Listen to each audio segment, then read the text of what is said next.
Pekné popoludnie zo železničnej zastávky Buková. Dnes idem trochu naťažšie. Mám v pláne otestovať letné zateplenie hamaky. Takže dneska budem prespávať vonku. Nebude to tak akože vonku v lese, ale na záhrade, v altánku. Záhrada je najlepšie miesto na testovanie limitov turistického vybavenia. Dnes v noci by mala klesnúť teplota na 8 stupňov, možno aj nižšie. A to zateplenie je akurát od 8 do 18. No aby to nebolo také jednoduché, lebo na záhradu to mám nejaké 4 km, tak to zoberiem cez korlátku a trošku si zatrenujem aj s týmto batohom. Doma som to vážil, aj s vodou to má nejakých 9 kg.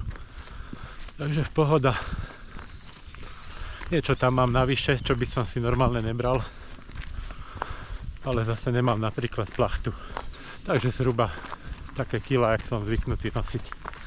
No a po ceste si pozberám aj nejaké kopce do horobrania. Prvý kopec bude Bučavka. No tu je Bučavka. Musieť ísť asi trochu do lesa. Kopec Bučavka, 354 metrov nad morom.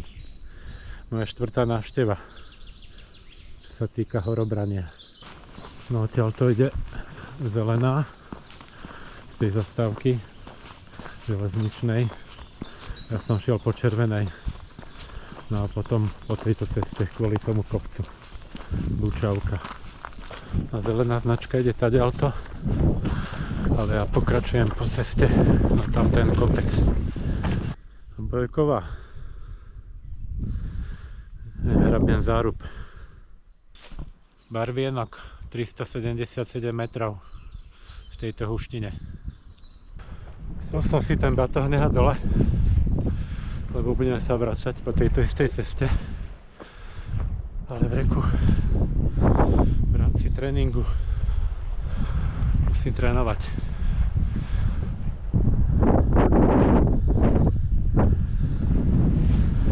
Ešte kúštek. No a som tu. Paráda. Mníšek, 423 metrov nad morom. No a tuto bude už po asfalte až na rozbehy. Odtiaľ to ide tá zelená turistická značka. Teraz už pôjdem po nej. Záruby.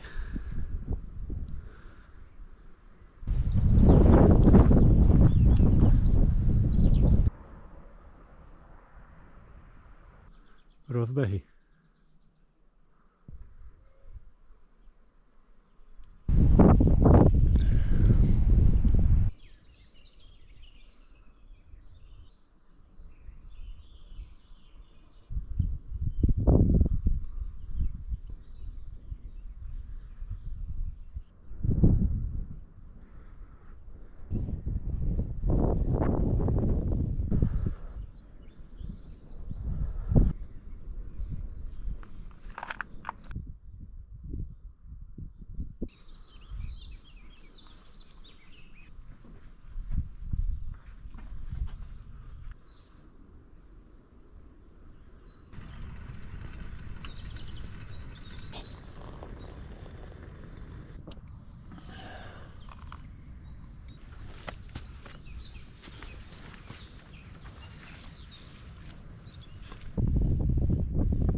Hrabien Zárub, tam v diaľke.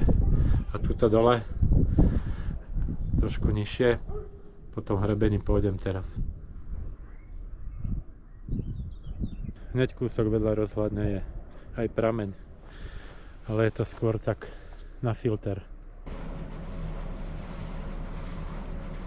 Vapenková skala, 467 metrov nad morom, tu v tejto húštine.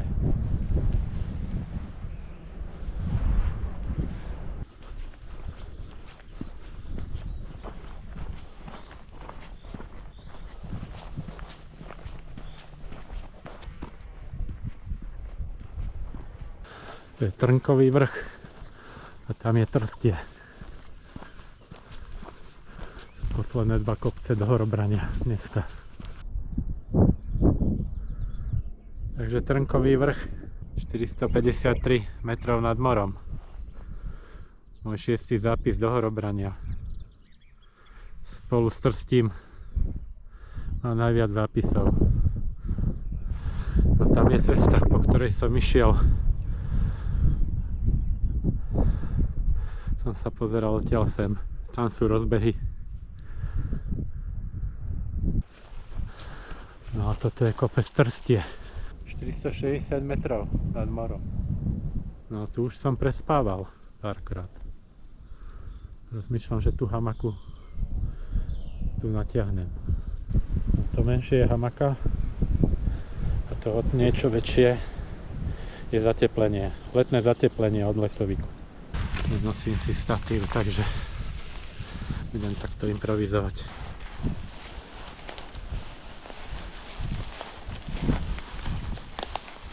No vyšlo to akurát.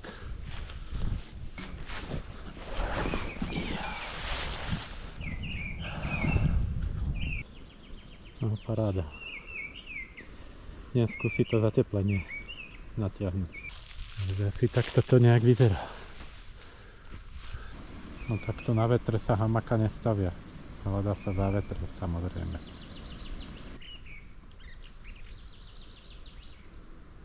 No ešte som si to bol trošku pripnúť a už teraz je to dobré. Fajnovo teplúčko od spodu. Neviem koľko je stupňov teraz, ale neprefukuje. No dobre, všetko pobalené.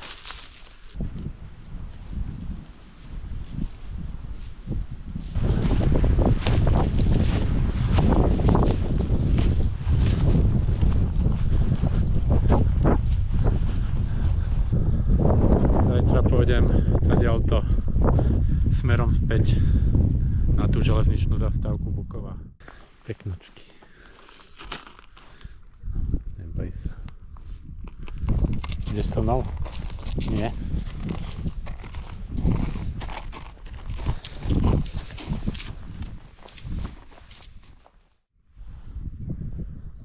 Pekné predpoludnie z Bukovských kopaníc. No ja pôjdem teraz touto dolinou. Dá sa ísť aj rovno, ale tam sa prechádza cez celé Sokolské chaty a to sa mi veľmi nechce. Aj tadiaľ to pôjdem cez Sokolské chaty, ale len cez taký menší kúsok. No ako to dopadlo nakoniec s tým mojím testovaním letného zateplenia hamaky. No nakoniec bolo nejakých 6 stupňov ráno, takže pomohla alumatka. Výrobca udáva, že to zateplenie by malo fungovať medzi 8 a 18 stupňami. Ale včera som zistil, že v mojom prípade to bude tak od 12 stupňov smerom hore. Ale aj tak som spokojný. No pre mňa je hamaka vyložené letná záležitosť, takže mne to postačuje. No a mal som za sebou spacák pérový, ktorý má komfort do plus 5 a bolo mi v ňom teplo v tej hamake, takže určite teplejšie ako keď s ním spím na zemi. Takže do hamaky ozaj stačí len na leto nejaký polkilový peráčik ľahký. Takže keď to tak zrátam, tak nejaká váha celého toho spacieho systému v hamake na leto presahuje niečo cez 2 kg. To nie je vôbec zle. Inak výsledok toho môjho testovania ma tak ani veľmi neprekvapil. Trochu som predpokladal, že tá minimálna teplota v mojom prípade bude vyššia, ako udáva výrobca. Ináč dve veci zásadné som si zabudol. No to je dobré, keď si to takto testujem na záhradu. Nejakú prespávačku. Niekde som vytratil malý nožík, ale on bude asi doma v niektorom ruksaku. No a štuple do uší.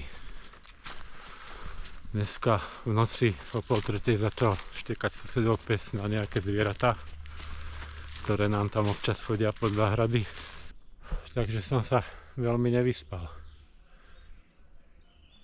Niekto ide oproti.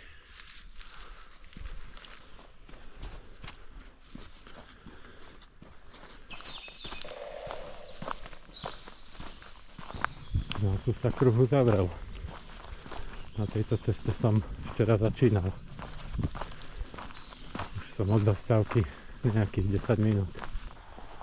Aha, čo to tu je? Nože je výluka, tak sa ešte prejdem.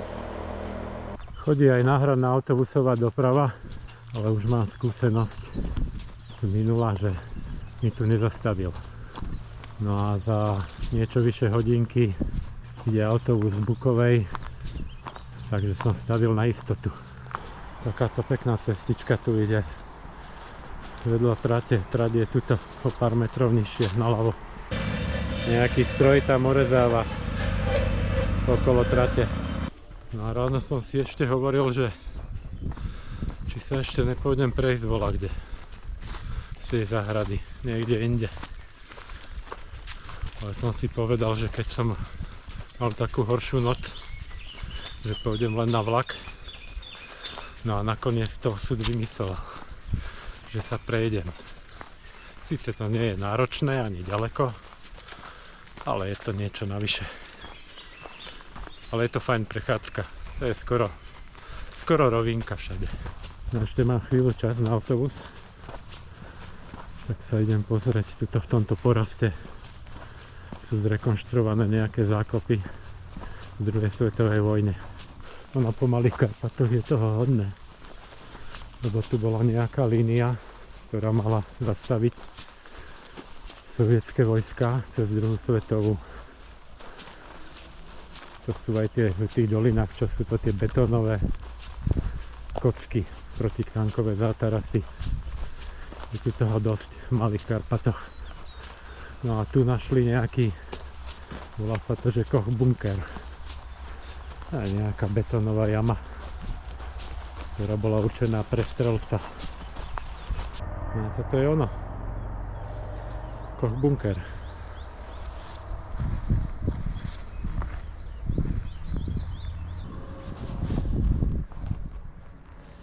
To je to pekne obnovené. Kto chce, nech si to stopne, keď sa mu chce čítať. Neviem, či sa to bude dať, to je z druhej strany. No, takýto výhľad je tu. Tuto dole je Trstín. No, za chvíľu som na autobusovej zastávke. Tak tu by som aj ukončil ten môj výlet. Tak zase niekedy na potulkách Malými Karpatmi.